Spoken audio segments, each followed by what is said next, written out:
Donc, juste avant de commencer, dire que c'est dans la suite, justement, des Fabio, et c'est l'équipe, on va dire, impression 3D, et c'est une thèse en collaboration avec Joshua Pierce, justement, c'est un projet LUE. Ah, il te manque le logo. Oui. Le logo LUE. Je vais faire moi le rond de compte. Donc, bonjour tout le monde. Bonjour tout le monde, je m'appelle Catalina et aujourd'hui je vais vous présenter mes sujets de test. Mais vraiment désolée, mais je le vais faire en anglais parce que c'est plus simple pour moi. Et donc, my thesis is called Open Source Additive Manufacturing for the multi-material plastic in recycling short circuit.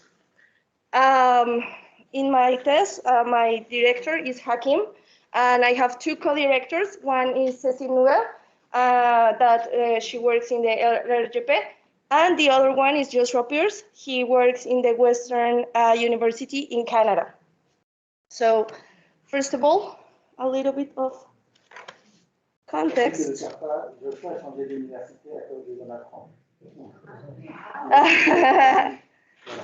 I have started on October and will be until 2024.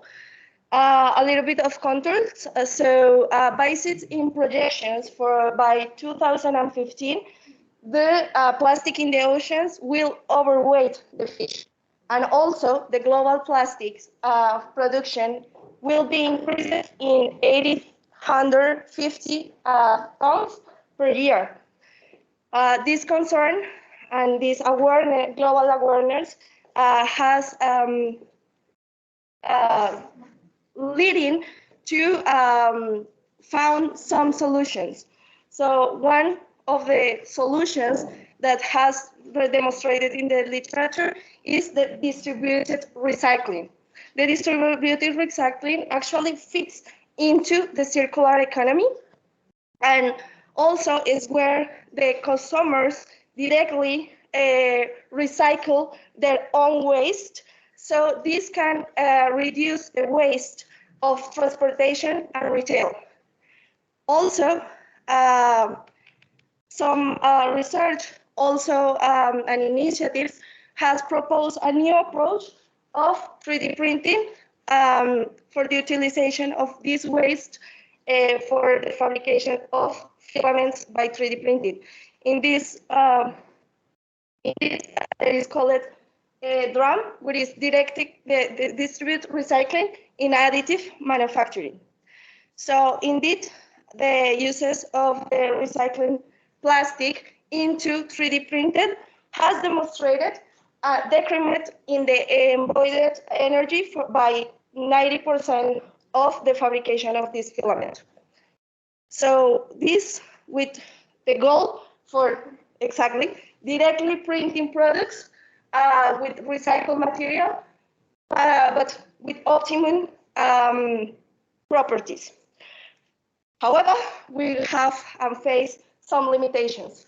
One of the limitations is that the materials, every time that the material melted and solidified, it loses its properties, the mechanical properties.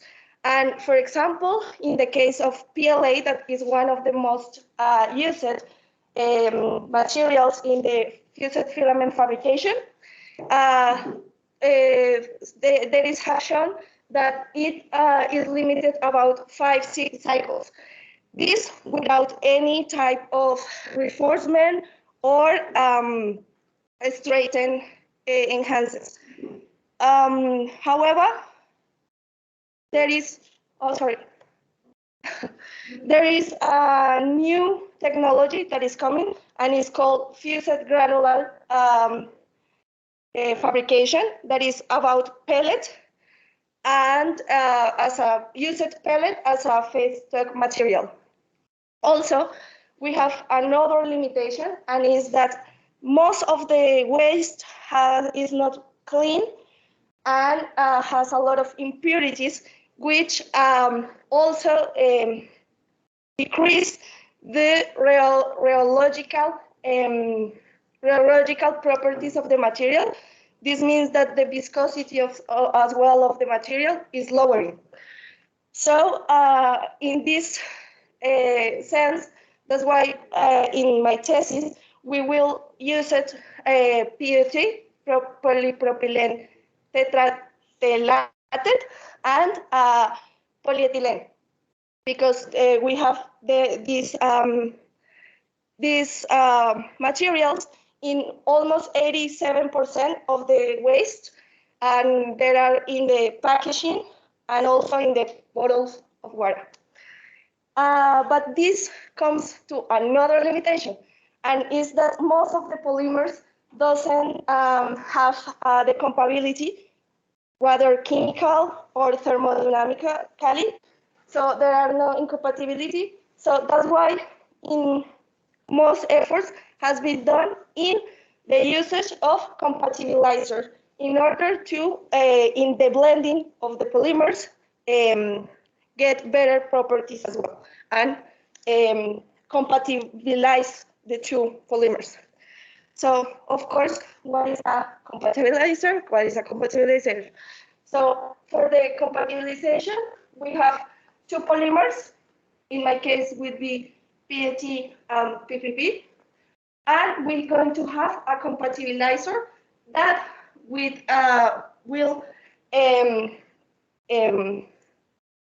reinforce the blending of the two of them. The compatibilizers are just additives that improve the compatibilization of the polymers. But for compatibilizations, we have two methods. One can be physical, and the other one could be reactive. The physical is, let's say that the time is lessened, while the reactive, we have chemical part also doing a little bit longer and a little bit difficult as well. So in order to overcome these limitations, in my thesis, the methodology that we will use was, in the first phase, we're going to do a bibliographic study in order to determine which will be the best compatibilizers. For then, do the elaboration of the blending between the PET and PPP with these compatibilizers. After that, we also need a phase when we develop and validate some tests in the rheological test.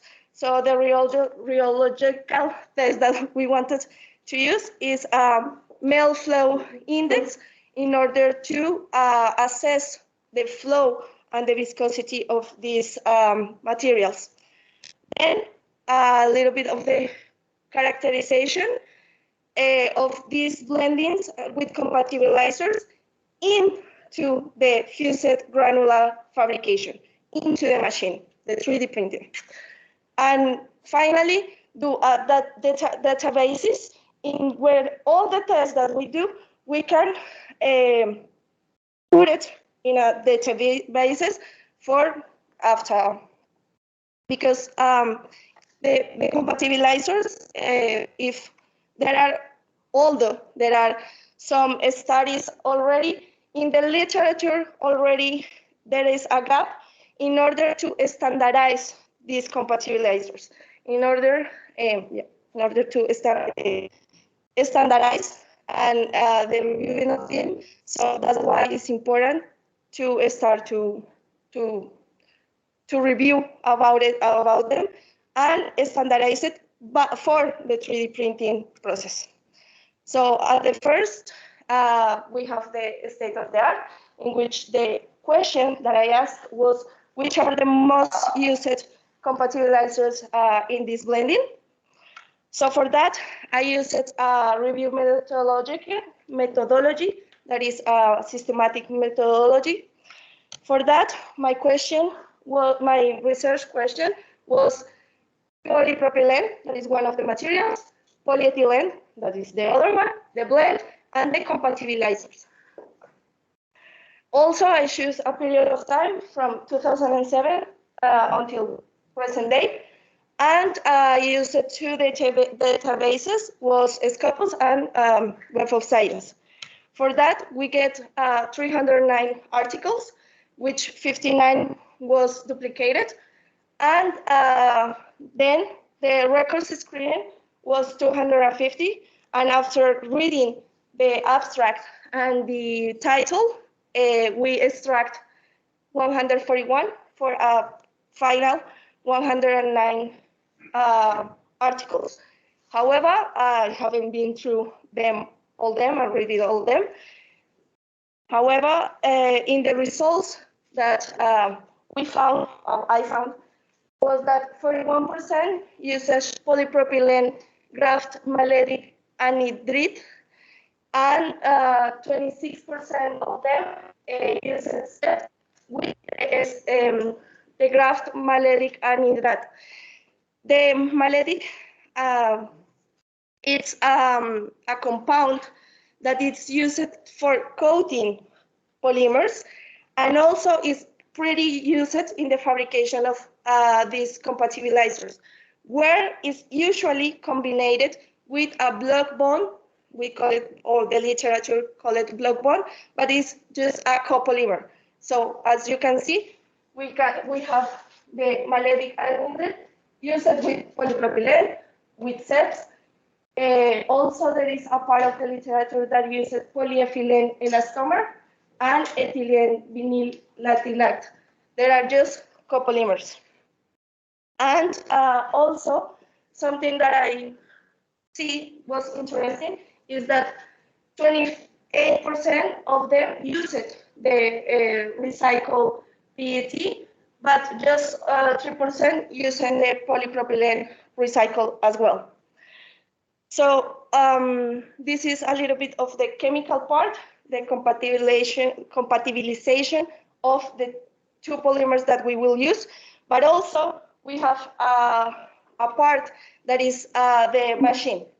So the technology, fused granular fabrication, where we will use the Gigabot, which it's a machine that is an open source 3D printed that allow us to the creation of large scale objects. But in this fast now with the machine, it's just matricing and start to experimental, the experimentation part. Hasn't been a systematic experimentation, was more experimentation with the machine. And in the first place, I started to experiment with the temperature. Of course, having into account some of the work that has been done after, and also some of the references that the fabricant of the machine has done. So in that sense, I took, something important, sorry. The Gigabot has three different temperatures, one in the top, the middle, and the bottom, which is pretty near into the building plate. And for that reason, and as I told you, looking for the review and the past work, I choose for the top temperature from 160 degrees until 220. That is the maximum that the machine give it to me. After that, I choose the T2 from 190 and 2020. And for final, the last for the T3, I use it from 2020 and 200, sorry, 220 till 260. So this was the results that I get with these temperatures. I didn't put all of them, but this is one of the results. As we can see, like in the middle, it was like the best one, but we're still matricing the machine. Also, I did the assessment of the layer height. With the layer height in the literature, we found that there is a thumb rule which says that the layer height shouldn't be higher than the 80% of the diameter of the nozzle. For the gigabot, the diameter of the nozzle is 1.75 millimeters. So I started from the maximum, from the maximum that the literature says. So the 80% of the diameter of our nozzle is 1.4 millimeters. After that, I did the 15% of the diameter of the nozzle, and then 20%. So we can also see that in the middle, we get the best results until now. And finally, also, I did experimentation of the cooling, where 100% with 100% of the fan functioning in the machine, 50% and 0%. However, with this test, I really couldn't see well the difference or giving me really true information. So I started looking for a little bit more, and there is a specimen, we will say, that comes in a form like this, and it has, like, you can put 0%, 10%, until 80% of the fan cooling in just one specimen. So I will like to do that in order to really see what is the effect of the cooling in the products. Thank you. Okay. If you have some questions. Time for some questions. Quelques questions. Alex? Yes, one question. Finally, you are evaluating the impact of all your experimentation based on visual results. In this moment, yes, but also in the measuring, because what is important is that the cut, what I put it in the cut, I get into the machine. So I also use a measurement in order to know if we have optimum results or not. Yeah.